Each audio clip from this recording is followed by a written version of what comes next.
Buenas noches a todos. Lo bueno en la vida se hace esperar, ¿vale? Entonces, hemos esperado por algo muy bueno.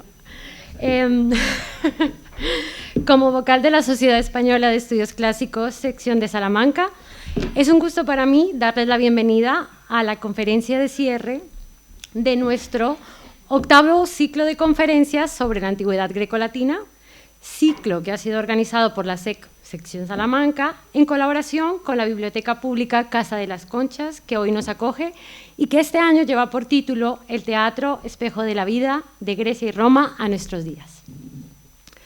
Nuestra conferencia de esta noche está a cargo de la profesora Soa Alonso Fernández de la Universidad Autónoma de Madrid. Antes que nada, gracias Soa por aceptar nuestra invitación y, por cierto, muchas felicitaciones por tu promoción como profesora contratada doctora. Enhorabuena, porque es muy reciente además. Y después de este preámbulo voy a permitirme presentarles brevemente a la figura académica que hoy nos acompaña aquí. Soa Alonso Fernández es doctora en Filología Clásica por la Universidad Complutense de Madrid. Su tesis, defendida en 2011, lleva por título La danza en época romana, una aproximación filológica y lingüística. Entre los logros más relevantes de su vida académica destacan su paso por la Universidad de Harvard como becaria postdoctoral y su participación en diferentes proyectos de investigación que dan cuenta de una u otra manera de la amplitud de sus intereses. Por implicación directa, me permito citar dos. El proyecto Rección y Complementación en griego antiguo y latín, donde, por cierto, yo tuve la oportunidad y el placer de conocerla, y Marginalia clásica odierna, tradición y recepción en la cultura de masas contemporánea. En este mismo sentido, cabe señalar que ha sido investigadora principal del proyecto Improntas de Danza Antigua, Textos, Cuerpos, Imágenes, Movimiento, financiado por el programa Logos de Ayudas a la Investigación en Estudios Clásicos. La doctora Alonso ha realizado además diversas estancias de investigación en instituciones como la Universidad de Harvard, ya citada, la Universidad de París y la Fundación Hart pour l'étude de l'Antiquité classique en Suiza, entre otras. A esto hay que añadir su labor como profesora en la Universidad de Cork, en Irlanda, impartiendo cursos de traducción de textos latinos a estudiantes de habla inglesa. Además de sus trabajos en lingüística latina, sus principales líneas de investigación se centran en el estudio de la danza en la antigua Roma, así como en la recepción y apropiación de la cultura clásica en el medio coreográfico actual. Como ven, no hay nadie mejor para cerrar con broche de oro este 8º ciclo de conferencias. Y sin más dilación, los dejo con la profesora Soa Alonso y su conferencia Teatro en Movimiento, Danza y Drama en la Antigua Grecia y Roma. Muchísimas gracias, Soa.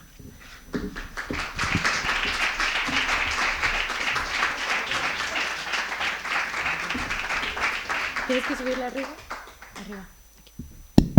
Sí, se oye ahora, ¿no? Bueno, muchísimas gracias, Evelyn, por tus cariñosas y sobre todo exageradas palabras. Gracias a ustedes por estar aquí, gracias por su paciencia, disculpen estos problemas técnicos del inicio, y gracias a la sección Salamanca de la Sociedad Española de Estudios Clásicos, sobre todo a su presidente Marco Antonio Santamaría y a Evelyn Garzón por la planificación, organización y sobre todo por la generosísima invitación para venir aquí, no solo por este lugar, ¿no?, que ya para mí es imponente, viniendo de donde vengo, sino sobre todo por darme la oportunidad de hablar de cosas que me apasionan en un contexto como este, ¿no? Hoy es un día triste por las noticias que nos han llegado al otro lado del Mediterráneo y quizá muchas de las cosas que yo vaya a decir hoy puedan resultar banales o superfluas y me gustaría excusarme de alguna manera, pero bueno, esperando que algún día estas personas que se encuentran hoy en un terrible sufrimiento puedan encontrar momentos como el que estamos encontrando nosotros hoy, ¿no? Un momento de felicidad, y se lo digo porque hoy es lunes y realmente es muy raro que uno tenga ganas de que llegue el lunes, y en mi caso así fue, ¿no? Yo me he levantado esta mañana deseando venir a Salamanca, entonces muchísimas gracias porque estoy encantada. Vamos a ver qué tal me apaño con estos 2 ordenadores y todos los medios que tengo a mi disposición en este momento. ¿Me van a permitir que me exceda un momento y que haga algo que se sale fuera de la norma? ¿Me van a permitir que comience mi intervención de hoy con un experimento para el cual he necesitado todos estos medios? Le voy a pedir a la profesora Garzón que lea un texto en inglés, un texto que les voy a poner a continuación. No le voy a indicar nada, simplemente tiene que leerlo en voz alta, ¿de acuerdo? Y los demás tienen que escuchar, simplemente. Que sepan que mi nivel de inglés es aquello, porque yo hice 2 francés, ¿eh? Vale. Look at me now. Will I ever learn? I don't know how, but I suddenly lose control. There's a fire within my soul. I can hear a bell ring. One more look. And I forget everything. Wow. Mamma mia, here you want to Mama, how I can resist you. Sorry. Exacto. No, es que me ha encantado que hayas hecho esto, porque ahí radica mi experimento. Es ahí donde quería llegar yo, ¿no? No solamente quería llegar a la lectura en voz alta de unos versos, ¿no? Unos versos que ya nos van sonando a todos, sino sobre todo también a que podamos escuchar cómo suenan en realidad estos versos, ¿no? No se oye. Vaya, creo que, bueno, no pasa nada, todo el mundo lo tiene y también me viene, no pasa nada, no se preocupe, todo el mundo lo tiene en... No, a ver. Es que se ha quitado además, no pasa nada, más o menos todo el mundo sabe lo que hay representado en este vídeo, ¿no? Se trata del musical de Mamma Mía, que como ha comenzado a cantar mi compañera Evelyn, no tiene nada que ver como ella comenzó a leer estos versos con lo que todos tenemos en nuestro banco de memoria, ¿no? Lo que todos nos imaginamos que puede ser este verso cuando ya sabemos que es Mamma Mía, ¿no? Y no voy a seguir porque yo no me dedico al canto. Bueno, pueden pensar ustedes que este experimento fallido, pero no fallido, igual es una manipulación por mi parte, ¿no? Que me he dedicado a coger una canción que se compuso en el año 1975 para ser cantada y no para ser llevada a las tablas. Pero, sin embargo, yo creo que hoy en día el musical Mamma Mía a muchas generaciones, a muchas personas, e incluso a algunos de los que se encuentran en este auditorio, ha llegado a eclipsar el origen de esa canción, ¿no? Ha salido de su contexto y ha viajado a las tablas. Algo parecido podría pasar, otro experimento, ¿no?, con esta imagen que les pongo a continuación.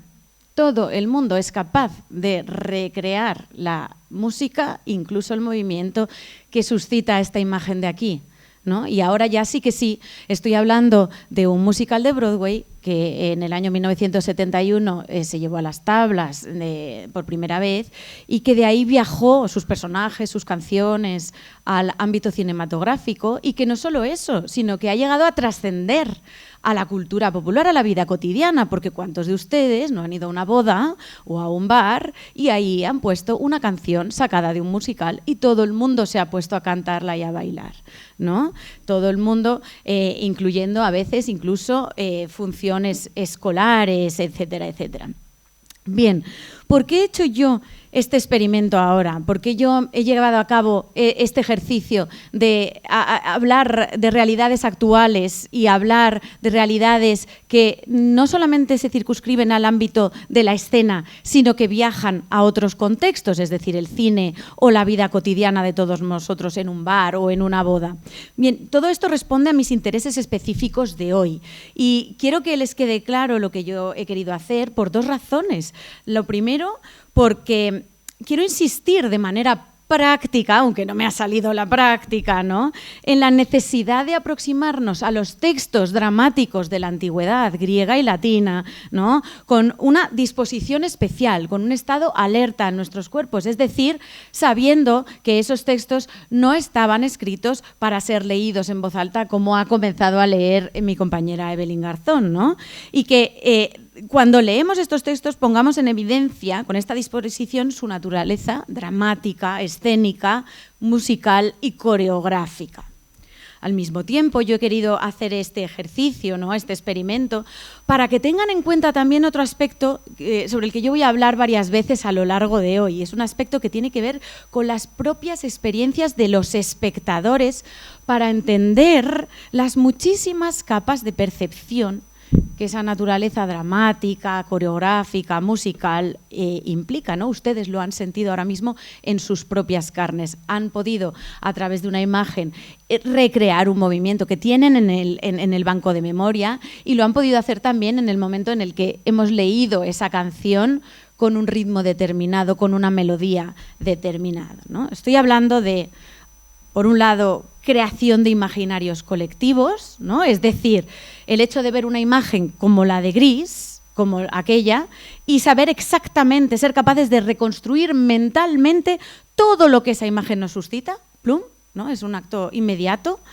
Pero también estoy hablando de memoria, y estoy segura de que en este ciclo de conferencias se ha hablado mucho de la memoria, ¿no? De que los antiguos griegos conocían el repertorio mitológico cuando acudían al teatro, o que se acordaban de otras piezas de haberlas visto antes. Bien, pues a la memoria, el ejercicio de la música y de la danza sirve de un apoyo excepcional, ¿no? Simplemente con escuchar un fragmentito, ¿no? Una fórmula como Mamma Mía, somos capaces de recordar inmediatamente la obra en la que ese fragmentito tiene lugar, o de recordar otras escenas dentro de esa obra, o de recordar incluso la experiencia nuestra como espectadores cuando acudimos a ir a esa obra por primera vez, o incluso algunas personas haber participado como participante, como artista, ¿no? En esa misma obra. O sea, que creación de imaginarios culturales, memoria y, por supuesto, también la ilusión escénica, algo de lo que seguramente hayan hablado mis predecesores en este ciclo, la capacidad de los textos dramáticos para hacernos viajar a esos mundos que son representados en ellos, al tiempo que pueden hacer hincapié en lo que sucede en el escenario mismo, ¿no? A todo esto he venido a hablar yo, de todo esto he venido a hablar yo, pero en realidad no soy yo la primera que lo ha dicho.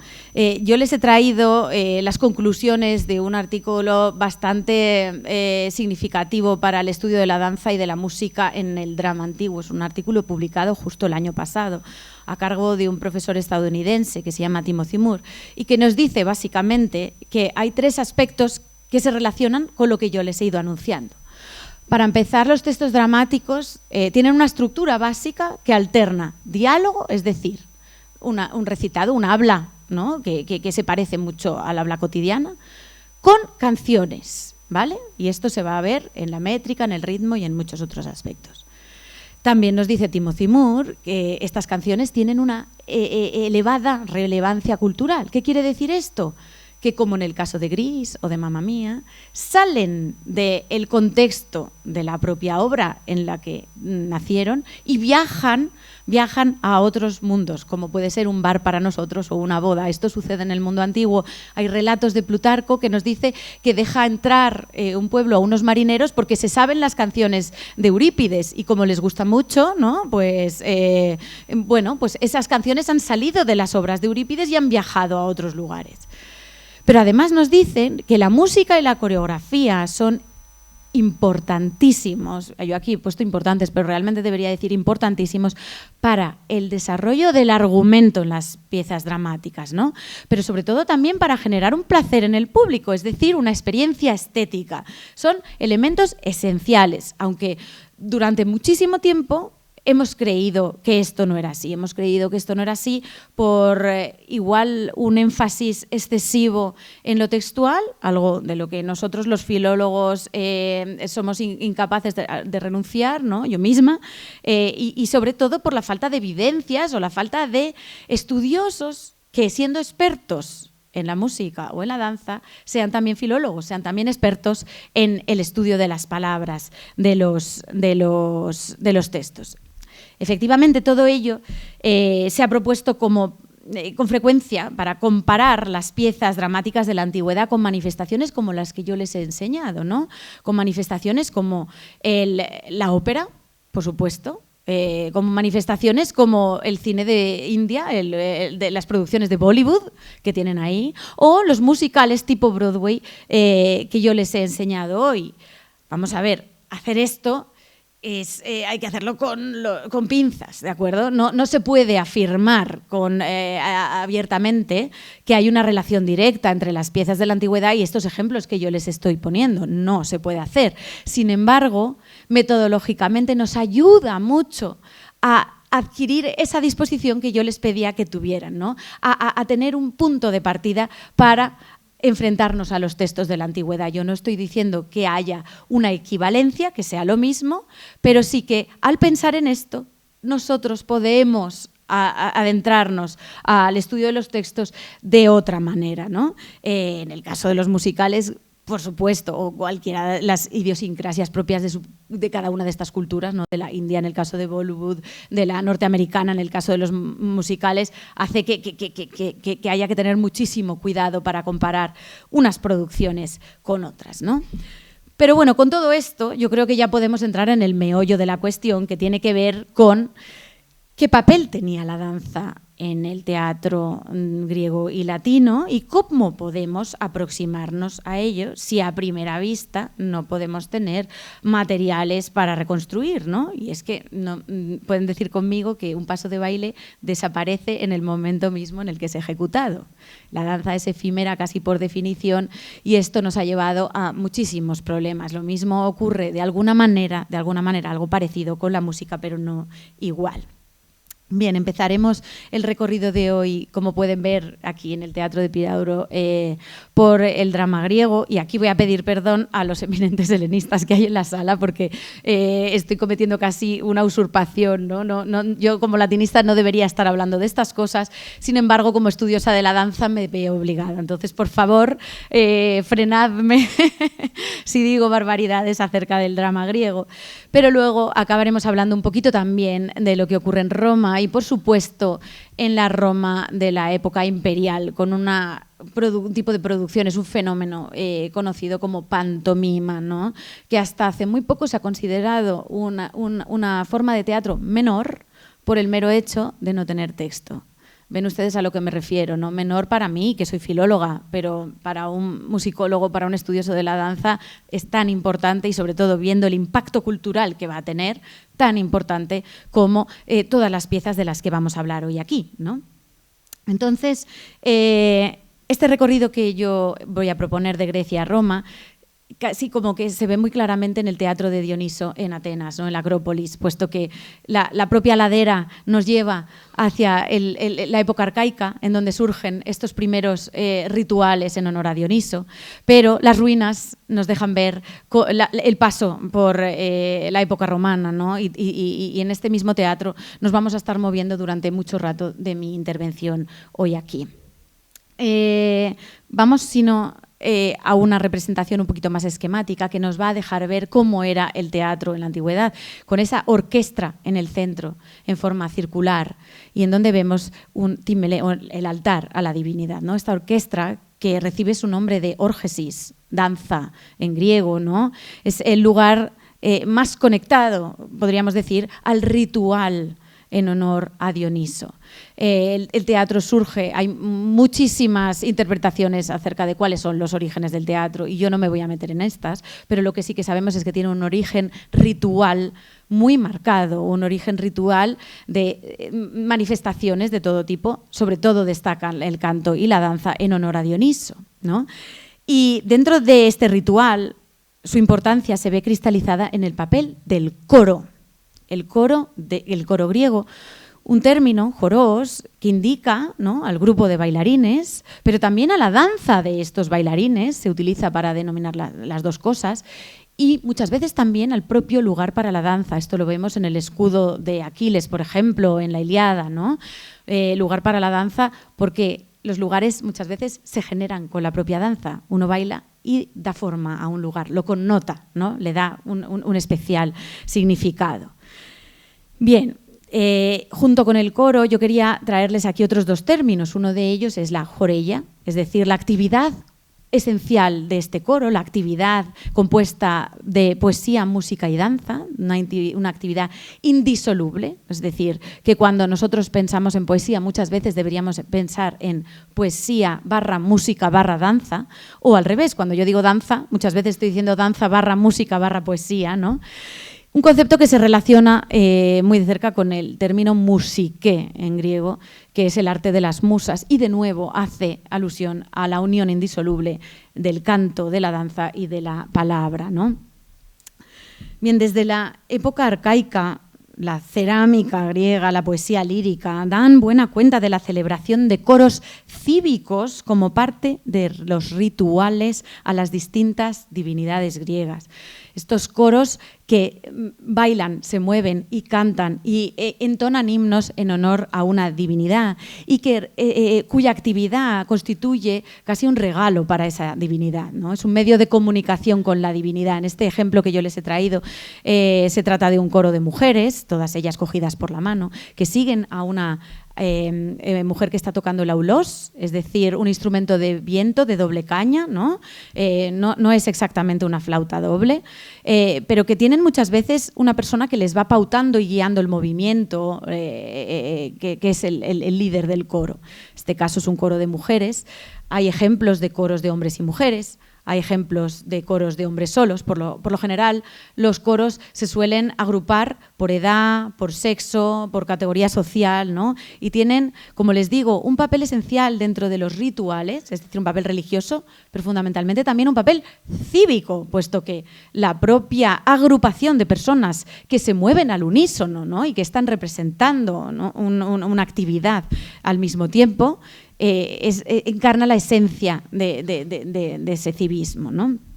En el caso de Dioniso, el dios del que estábamos hablando, podemos hablar del ditirambo, ¿no? El himno del ditirambo, que a todos ustedes le puede sonar, celebraciones en honor a Dioniso, en donde abunda el vino, donde abunda la danza y en donde se le llama al propio dios con el nombre mismo de ditirambo. Esto el profesor Santamaría sabe muchísimo más que yo, así que no me voy a detener demasiado, pero en esta cratera que ven aquí pueden ver ustedes una fila de procesionarios, de hombres que van en procesión detrás de una auleta, ¿no? del que está tocando el aulós en el centro, la flauta doble. Los ditirambos eran coros amplísimos, coros que podían tener hasta 50 coreutas, y eran coros competitivos.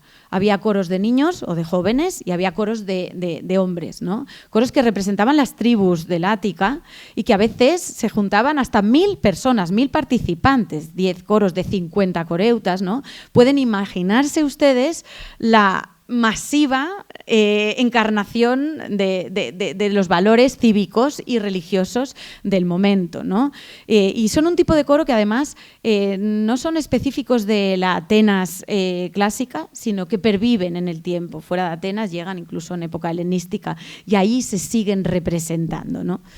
Como curiosidad, les he traído este ejemplo, pero en este otro también lo pueden ver muy bien, ¿no? En donde los delfines, unos hombres montando a delfines a caballo, siguen a alguien que parece tocar la flauta con un movimiento perfectamente armónico, sincronizado, acompasado, ¿no? Un movimiento que está marcado por el ritmos, que ritmo es una palabra del propio ámbito de la música, pero también del ámbito de la arquitectura, de las artes visuales, ¿no? Y en donde en la cratera que les enseñaba al principio se nos mezclan la representación de los bailarines con una hilera de delfines totalmente dispuestos en un orden perfecto, que al beber se mezclan en el imaginario colectivo, se mezclan, hay un juego visual, ¿no? Donde se confunden los dos planos, el plano mental. Los delfines, como tantos otros animales en la Grecia arcaica y clásica, son símbolo de la música y de la danza. Lo son también los pájaros, lo son también los caballos, lo son también los movimientos de los astros. Los textos de la lírica griega están plagados de alusiones a estos movimientos de animales y los vasos griegos también. Entonces, al beber, la persona podía tener en su mente, ¿no? En ese banco de memoria, las imágenes mezcladas, ¿no? Los delfines, por un lado, símbolo de Dioniso, y por otro lado, los bailarines en honor a Dioniso. Bien, pues este ditirambo del que yo les hablo y que podemos trazar de alguna manera desde el himno ritual, propiamente dicho, hasta que adquiere un peso, un carácter cada vez más teatral, cada vez más mimético, es uno de los ejemplos más claros de la importancia que la coreografía, que la danza tiene en la cultura griega, ¿no? Pero junto a ello podemos hablar de otras manifestaciones en donde se nos confunde, igual que yo les he hablado antes de la importancia de tener en cuenta la dificultad de rastrear los orígenes del drama, ¿no? También a veces se nos confunden en el mismo plano distintas representaciones, en los vasos sobre todo, ¿no? Podemos ver que esto es un ditirambo, pero podría ser también una procesión en honor al dios, pero podría formar parte también de una propia representación, ¿no? de un drama satírico. ¿Por qué no? Miren esta otra crátera, en donde vemos un coro igualmente acompasado, ¿no? y que saluda a una pequeña figura que sale de uno de los extremos. Este coro, ha habido quienes han dicho que se trata de otro ejemplo de un ditirambo, pero ha habido quienes han dicho que no, que se trata de un ejemplo de una tragedia griega, ¿no? Lo que a mí me interesa aquí es ver hasta qué punto todas estas imágenes se superponen, es decir, coros líricos en honor a una divinidad, una actividad ritual, una actividad cívica y una actividad que está por toda Grecia, pero al mismo tiempo coros teatrales que llegan al escenario, que llegan al teatro de Dioniso y que acaban formando parte esencial de la propia representación de la tragedia, de la comedia y del drama satírico, ¿no? Y además, yo muchas veces lo pienso, 3 días seguidos, 4 días, ¿no? 3 tragedias y un drama satírico, y otras 3 tragedias y otro drama satírico, todo esto que ustedes han venido viendo en los días pasados. Vaya rollo, todo el rato hablando, ¿no? Yo ahora mismo, por mucha compasión, por mucho estremecimiento, por mucho miedo, terror que yo sienta, acabo un poco aburrido. Es necesario que esas tragedias me den algo más, ¿no? Que esas comedias también y que esos dramas satíricos sean algo más que esto que nosotros vemos hoy en día. Es que nosotros hoy en día no sabemos cómo interpretar esos coros. Cuando unos actores van al escenario, intentan reconstruir las escenas del coro, se nos hace pesado, se nos hace indigesto como espectadores muchas veces, ¿no? Es costoso. Bueno, volviendo a lo que a mí me interesa, tanto la tragedia como la comedia como el drama satírico tienen danzas específicas, danzas que los lexicógrafos de la antigüedad, que los estudiosos de la antigüedad les dan determinados nombres. La emmeleia es la danza de la tragedia, el córdax es la danza de la comedia y la síkinis, que tiene que ver así un poco con la palabra kinesis, es decir, movimiento, desordenada, es la danza típica del drama satírico, este drama más ligero que seguía las trilogías trágicas, ¿no? No es que sean danzas, es que son pasos, son posturas, son elementos, son fórmulas típicas de unos estados de ánimo o de otros, ¿no? Pero ¿cómo eran? ¿Cómo podemos llegar a saber cómo eran estas danzas? ¿Qué podemos llegar a saber de ellas? ¿Podemos llegar a reconstruirlas? ¿Nos interesa reconstruirlas? ¿A través de qué procedimientos podemos llegar a pensar en la danza y la música en estas tragedias? Bueno, ha habido quienes han cogido los vasos griegos, ¿no? En este se ve muy claramente porque casi parece que cada uno de los sátiros está llevando a cabo o un movimiento distinto o un proceso dentro de un mismo movimiento. Ha habido quienes, sobre todo a finales del 19, principios del 20, intentaron reconstruir estas danzas con técnicas de la llamada cronofotografía, ¿no? Un nombre famoso en este ámbito es Maurice Emmanuel, que cogió las escenas de los vasos griegos y quiso hacer secuencias de movimiento, ¿no? Y quiso reconstruirlas tal cual. ¿Pero cuál es el problema de esto? El problema es que los vasos griegos no son un documento real, no son una crónica de lo que está pasando. Ahí hay convenciones artísticas, ¿no? El problema también es que Maurice Emmanuel comparaba las danzas griegas con la danza del París del momento, es decir, con el ballet. Y bueno, escoger 2 elementos y compararlos así aleatoriamente, ¿no? Pero bueno, ¿podemos llegar a saber algo más acerca de estos movimientos? Bueno, no tiene que ser todo tan desalentador. Se pueden llegar a saber cuestiones estudiando los espacios, ¿no? Sabiendo hacia dónde nos llevan los espacios, cuáles son las limitaciones del mismo, cómo se proyecta, por ejemplo, la voz en un teatro como este, sobre todo cuando llevamos una máscara. Podemos relacionarnos con el espacio de alguna manera. Tenemos también información que nos dan, como ya les he dicho, los estudiosos del mundo antiguo, ¿no? Tardíos, algunos de ellos, Ateneo, Pollux, nos hablan del léxico. Fíjense que órgesis, ¿no? La orquestra, tenía un nombre que tenía que ver con la danza. Lo mismo que pasa con la párodos, ¿no? La éxodos, estrofa, antístrofa, estásimo. Todos estos nombres técnicos del teatro tienen que ver con los movimientos del coro. Y estos movimientos fueron explicados de alguna manera por los estudiosos. Tenemos a Aristóteles con la poética, que durante muchísimos años lo hemos interpretado de una forma muy negativa, pero hoy en día lo empiezan a interpretar como que Aristóteles sí que reconoce de alguna manera la importancia, la necesidad o el hecho de que haya música y danza. De esto podremos hablar luego en el turno de palabras. Tenemos textos como Las leyes de Platón, ¿no? Y tenemos también restos arqueológicos de los instrumentos. Podemos llegar a saber cómo suenan los instrumentos. Ha habido musicólogos que se han dedicado en los últimos años a hacer arqueología de los instrumentos que han encontrado, ¿no? Para ver la melodía, hasta qué punto puede funcionar. Tenía un vídeo preparado, pero no lo voy a poder enseñar. Junto a ello, tenemos además algunos papiros. El papiro de Viena es uno de los más famosos. Hay documentos en mármol, ¿no? Himnos a divinidades que tienen notación musical.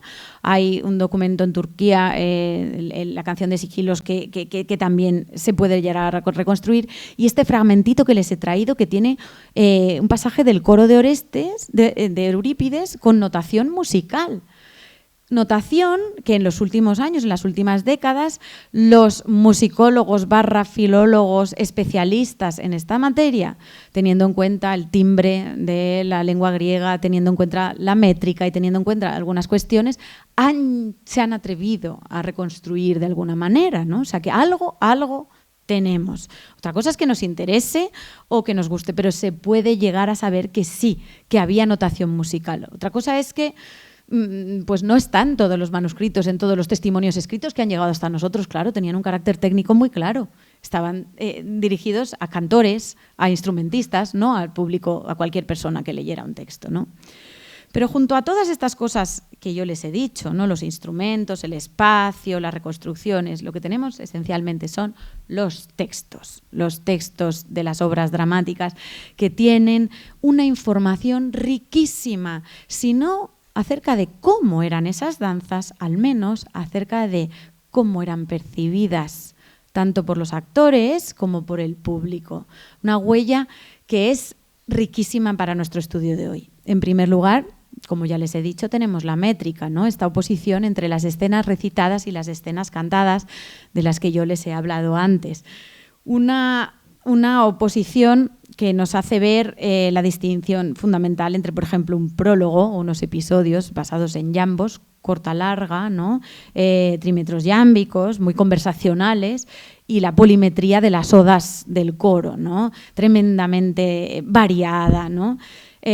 Incluso el hecho de que las odas corales se representaban al son del aulós, ¿no? De esta flauta doble, permítanme el uso de flauta que no debería.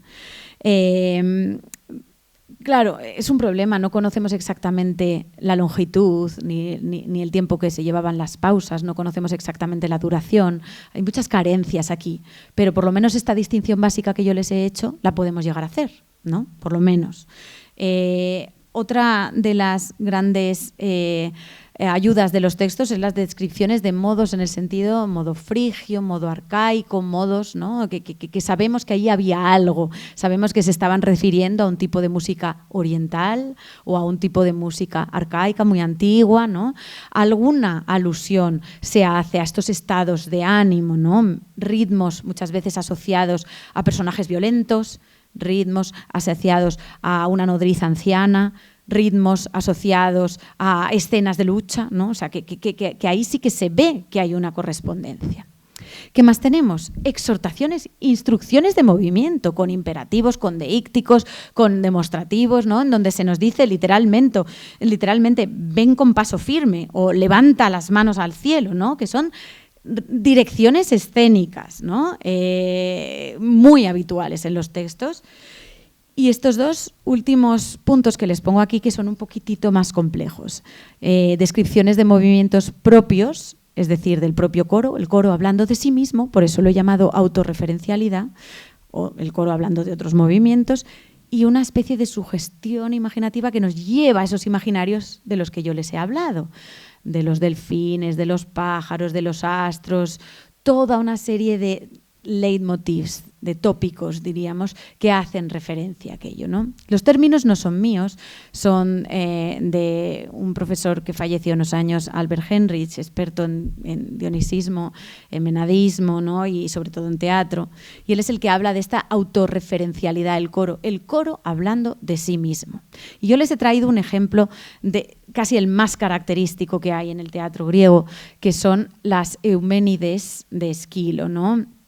Una obra del año 458, momento en el que el tribunal del Areópago, que juzgaba los crímenes de homicidio, había perdido algo de peso, ¿no? Había limitado sus funciones.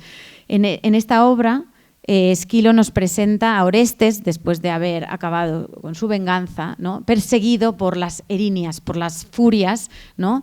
Que le castigan por haber cometido un crimen un parricidio, ¿no? Por haber matado a su madre. Ven ustedes en la siguiente diapositiva que dice muchísimas referencias a lo que están haciendo los propios personajes. Dice algo así como: sin honor languidecen bajo tierra derretidas por los ataques de nuestros vestidos negros, por la vengativa danza de nuestro pie, porque luego que he dado un gran salto desde lo alto, descargo con todo su peso la planta de mi pie, y eso hace que le fallen las piernas incluso al mejor corredor, un infortunio insoportable. Ellas están hablando de su propia danza, ellas la están describiendo, pero al mismo tiempo ellas están utilizando esa danza para que progrese la acción dramática, ¿no? Para caracterizarse como personajes. Las erinias persiguen a aquellos que han asesinado, entonces qué mejor que una danza estilizada representando esa persecución constante. Y hay una constante alusión también a los pies que son los pies métricos, las unidades de medida, ¿no? En la métrica griega, pero también el pie de ellas mismas en su propio movimiento, ¿no? Son tremendamente complejas estas cuestiones que les estoy presentando, pero más complejas aún pueden ser cuando las comparamos con la llamada proyección coral, en donde además de hablar de su propia representación, los coreutas proyectan lo que ellos están haciendo hacia otros coros pasados o futuros, hacia otros coros que se relacionan con su actuación, pero que están en otro plano, ¿no? El ejemplo mejor de todo esto es, por supuesto, las Bacantes de Eurípides, ¿no? En donde el coro que está allí, los actores en honor a Dioniso en el teatro de Atenas, hombres además, están representando Ménades que hablan de danzas de otras Ménades que tienen lugar en otros momentos. Hay una relación entre lo que se ve en el escenario y lo que tiene lugar fuera. Y todo ello se anima, se lleva a cabo a través del movimiento escénico, a través del cuerpo, a través del ritmo, a través de la música de los instrumentos. ¿Entienden ahora la necesidad de tener en cuenta todas estas danzas? Bueno, voy a terminar este apartado griego. Ya sé que voy muy mal de tiempo porque empezamos muy tarde, pero querría hablar un poquito de Roma también, con un final poco habitual, que son las avispas de Aristófanes, en donde, contra todo pronóstico, el coro no termina, la pieza no termina con la salida del coro, sino que es uno de los personajes principales, Filocleón, ¿no? Un viejo que está obsesionado con acudir a los juicios para actuar como de jurado, ¿no? Y castigarlos a los que van ahí. Acaba borracho y por así decirlo, permítanmelo, pasando de todo, ¿no? Embebido él solo en un tipo de danza y haciendo lo que le da la gana y animando él mismo, ¿no? al coro, a los coreutas, a que le sigan en los movimientos que él mismo está haciendo. De repente un criado dice: el viejo estuvo bebiendo un largo rato y oyendo tocar la flauta, y la cosa le puso alegre, así que ha estado bailando sin parar toda la noche aquellas músicas antiguas con las que competía Thespis, el primero de los trágicos, y afirma que los poetas trágicos de hoy en día son solo unos viejos chochos y los desafía a una competición en danza. Estamos en una comedia. Aquí vemos texto y danza, comedia y tragedia, pasado y presente, una competición entre la danza que se supone que tenían que llevar a cabo los poetas trágicos de la antigüedad y lo que está haciendo él, ¿no? El coro mismo, al cabo de un rato, dice: dad vueltas con rápido pie, y que al modo de Frínico, que era un bailarín, ¿no?, alguno patalee para que, viendo arriba vuestras patas, el público lance un oh. Danza como una peonza, muévete en círculo y golpéate el vientre, echa tus piernas al cielo, hazte tú mismo cabriola, que el propio soberano del Ponto, vuestro padre, se acerca contento de sus hijos. ¡Ea! Llevadnos fuera si queréis a las puertas, haciéndonos bailar a toda prisa, que esto aún no lo ha hecho nadie, despedir a un coro de comedia bailando. ¿Ven ustedes? Autorreferencialidad, el coro hablando de lo que está haciendo el coro, la danza en el centro de la acción dramática y la danza haciendo que progrese la misma, ¿no? De pronto, esto es una novedad. Aristófanes, que era un crítico contra cualquier cosa, en el fondo era también un innovador, ¿no?, con finales como este.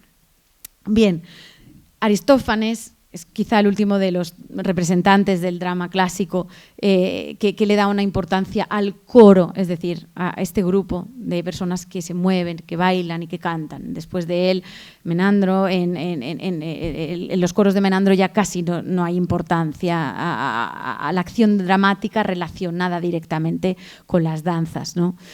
Y ello se ve muy claramente también en el paso al drama en Roma, en donde la orquesta, como vemos aquí en el Teatro de Dioniso, se ve reducida y parte de la orquesta la ocupan los asientos de las autoridades, parte también la escena, ¿no? No se sabe si es causa o consecuencia, pero la pérdida del coro es una realidad. Tenemos noticia de tragedias romanas, latinas, que sí que tienen alguna alusión a los movimientos del coro, pero por lo general lo que sí que podemos decir es que la danza en la comedia latina, que son los textos de los que sí que se conservan testimonios, está sobre todo cae en manos, por así decirlo, pies de los propios bailarines, de los solistas, ¿no? Aquí les he traído también el Teatro Romano de Mérida para que vean esa orquesta reducida. Tito Livio nos habla de los orígenes del drama en Roma y sí que da mucha importancia a cómo unos bailarines etruscos fueron los que les dieron la idea a los jóvenes y cómo la danza y la música estaba en el centro de esas representaciones.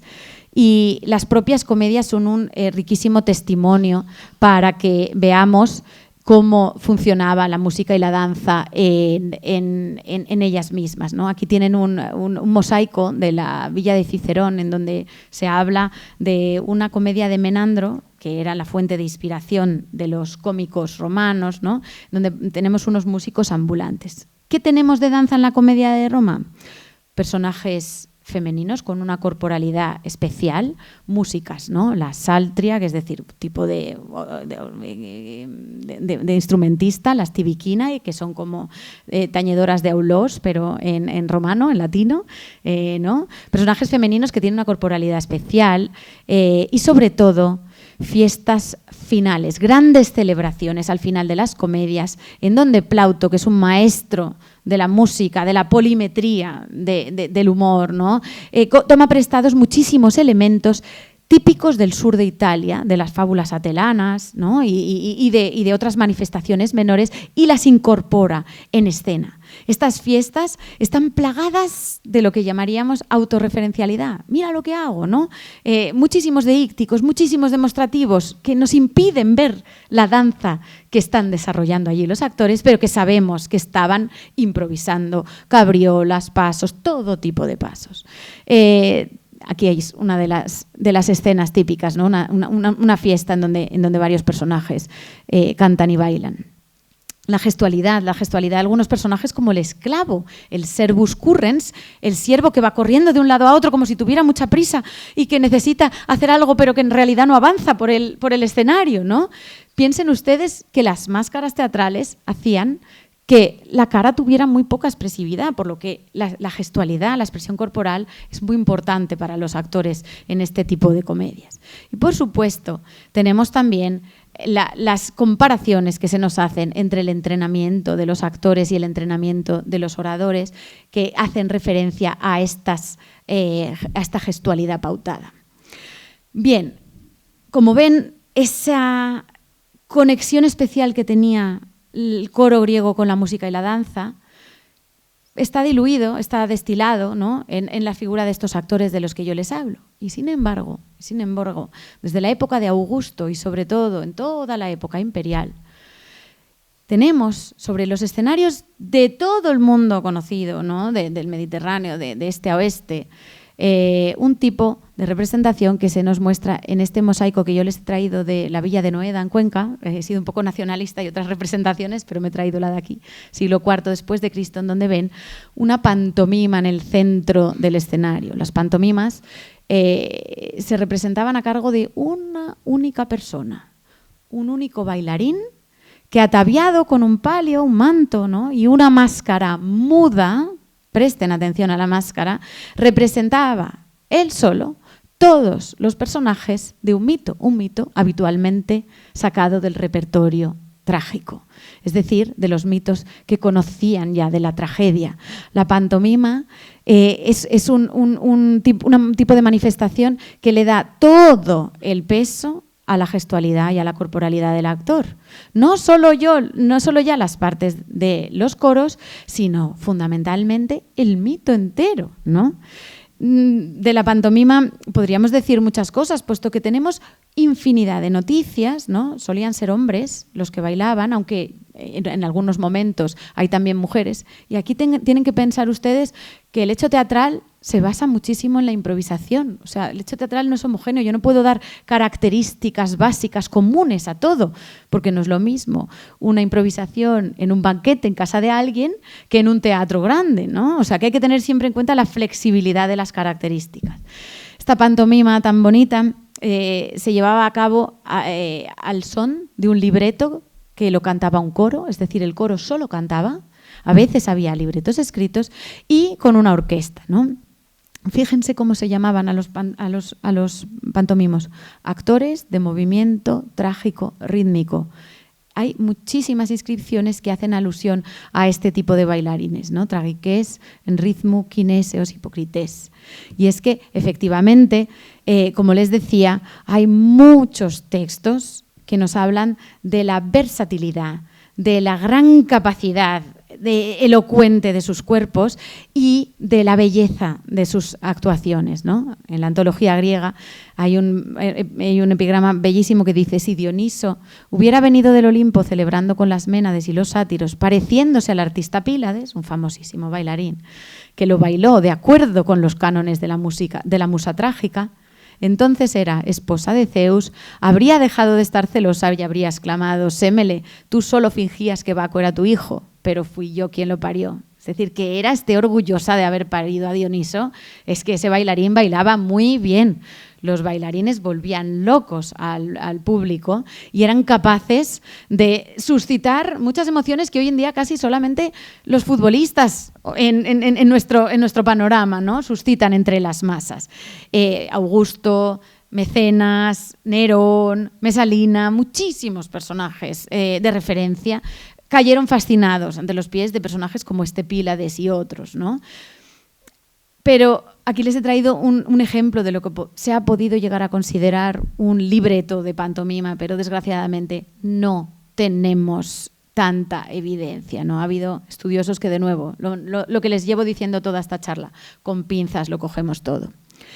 Déjenme solamente que concluya, hablando de la pantomima, mencionando estos dos autores, que son Luciano de Samosata y Libanio, ¿no? Son autores que tienen dos diálogos dedicados al elogio de la danza pantomímica y que nos dan noticias riquísimas sobre, no sabemos si la verdadera repercusión que esta danza pudo tener en su tiempo, puesto que ya saben que Luciano llega a escribir un elogio a la mosca, entonces la ironía en Luciano hay que tener cuidado con ella, ¿no?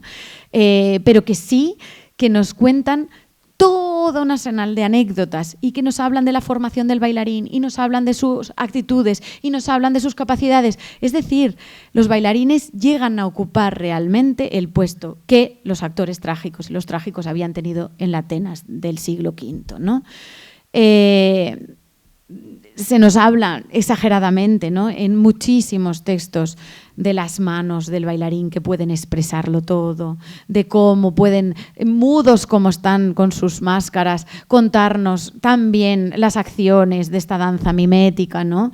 Y cómo pueden llegar a tener una versatilidad que les hace transformarse de una actividad a otra, hasta el punto de que en este texto de la antología latina nos dicen: lucha, ríe, ama, se enfurece, da vueltas, se para.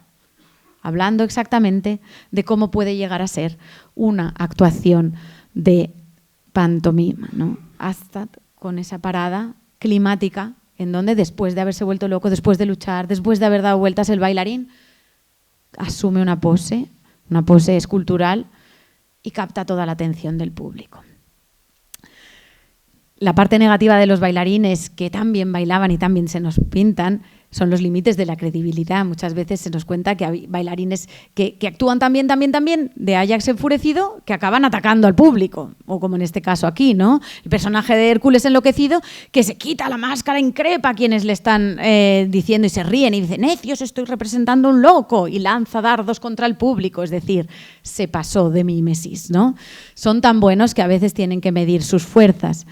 Y sin embargo, y es aquí donde yo quisiera concluir, ¿no?, lo que nos dicen tanto Luciano como Livanio es que la pantomima es esa práctica necesaria que nos ayuda a acudir al teatro, a aprender, a pasar un buen rato y a volver del teatro siendo mejores personas. El pantomima se convierte de alguna manera como en un espejo de quienes acuden a verlo, ¿no? Y de ahí que Livanio diga en su discurso, ¿no?, y más aún si observar estatuas de los dioses hace a los hombres más disciplinados por la vista, el bailarín te permite ver encarnaciones de todos ellos en el escenario, no representándolos en piedra, sino que haciéndolos ver por sí mismo, de manera que incluso el mejor escultor cedería el primer lugar a los bailarines en una competición de belleza a este respecto. Porque ¿qué tipo de pintura, qué pradera es más agradable visión que la danza y el bailarín cuando lleva al espectador a través de un bosquecillo y lo acuna para dormirlo bajo los árboles mientras evoca rebaños y manadas de cabras y ovejas? Y el pastor que cuida a los más jóvenes tocando unas veces la flauta, otras la tuba, al atender sus varias tareas. Y es aquí donde quiero llegar. ¿Y quién no sería más agradable tanto con su mujer como con sus esclavos cuando tomara su cena tras una visión como esta? Cuando el placer que habita en su mente tras la actuación es el más elevado posible? ¿Qué tipo de sueños es más probable que tuviera el hombre que descansa tras una actuación de este tipo? A mí me parece que el tipo de sueños que transportan el alma.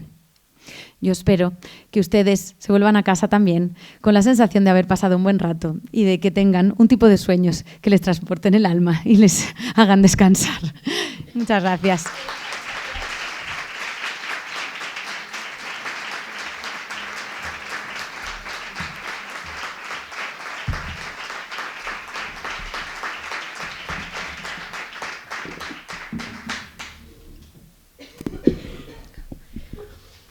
Bueno, muchísimas gracias, Soa, por tan sugerente conferencia. Yo creo que vamos a llegar a casa todos transformados. Espero que no dormidos. No, vamos a llegar a bailar y a cantar Mamma Mía. Tenemos tiempo, yo creo que aproximadamente unos 10 minutos para preguntas, comentarios. Nada, no es una pregunta, yo solo te quería dar las gracias porque me encanta. Bueno, gracias a ti. Y yo creo que, mira, después del lunes, lo que tú decías que es un día así un poco amargo y un día un poco feo, que yo creo que has hecho más bonito este lunes y nos has alimentado el alma. Bueno, madre mía, después de esto ya me voy a poner a llorar. Bueno, ya ven ustedes que es un tema que da para un ciclo de conferencias entero, ¿no? Yo he corrido muchísimo y he tenido que hablar de Grecia, de la tragedia, la comedia, pero bueno, sí, de alguna manera se quedan con la sensación de que les he convencido un poco, ¿no? De que de verdad la danza es un poquito más importante de lo que nos pensamos hoy en día.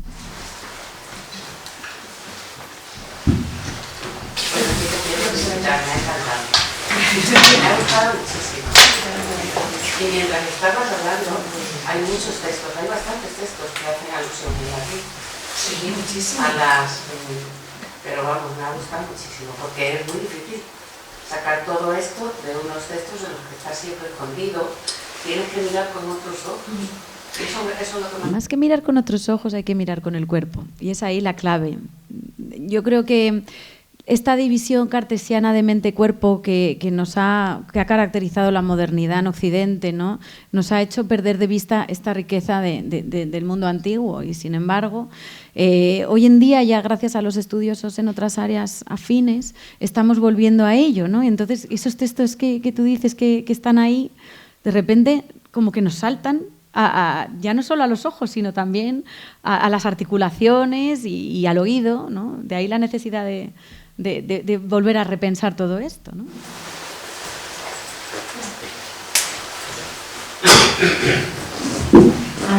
Sí. No, ya no es una pregunta, es una felicitación también, no es para que grites ni nada, pero creo que tienes un especial don para el recitar, para la dicción, y podrías estar perfectamente en un escenario. Sí, que no lo vas a hacer. Prefiero bailar a cantar, o a recitar, en mi caso.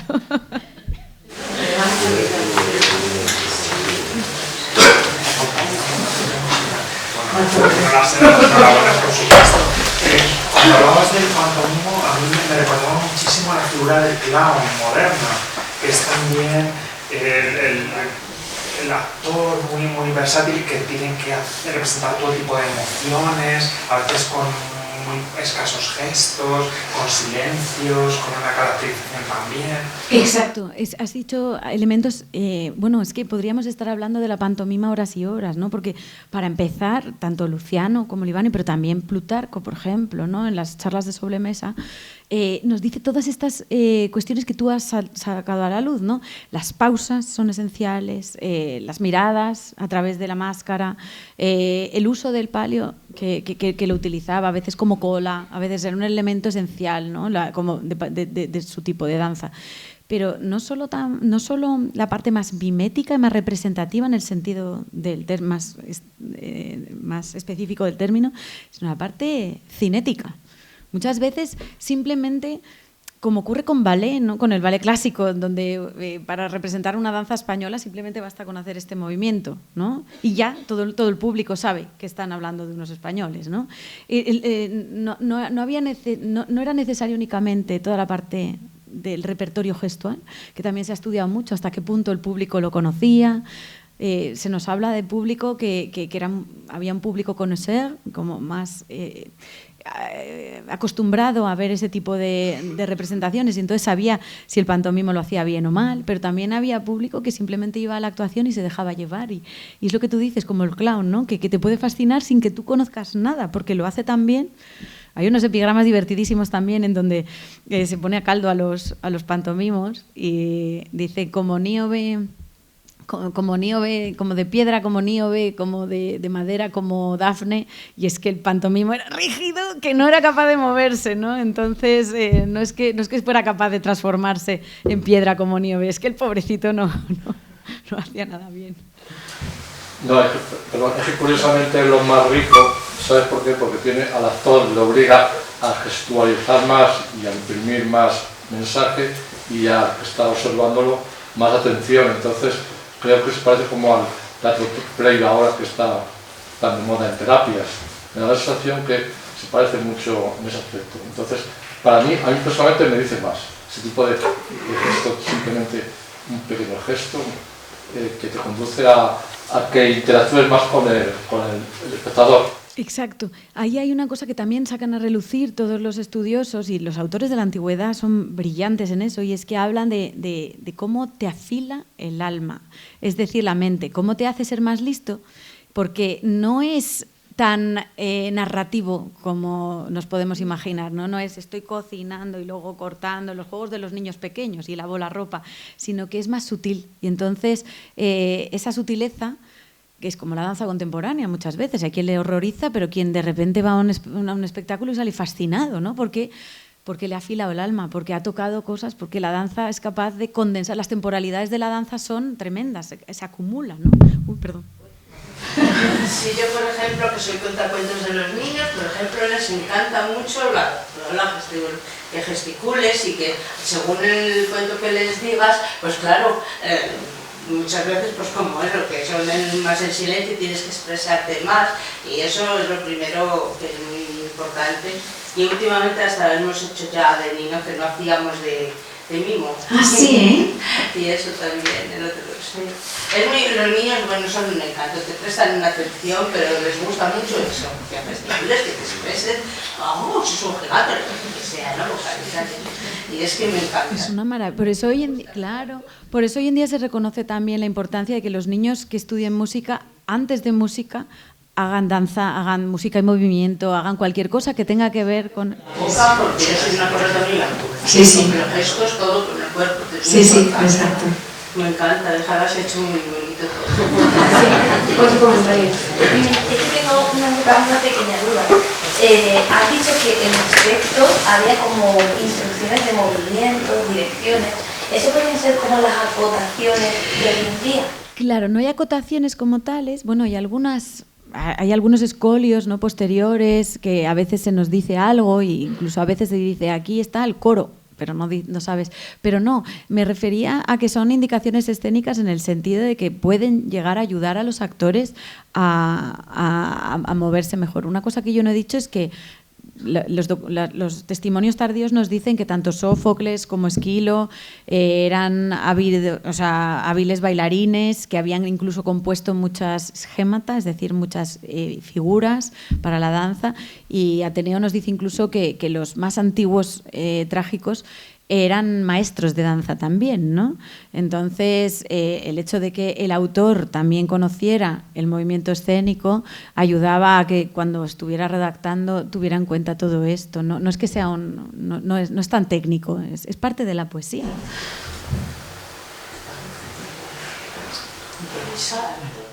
¿Alguien más? Pues... Soa, lo dicho, lo bueno se hace esperar y ha sido un broche de oro. Muchísimas gracias. Yo les estoy muy agradecida, ¿eh?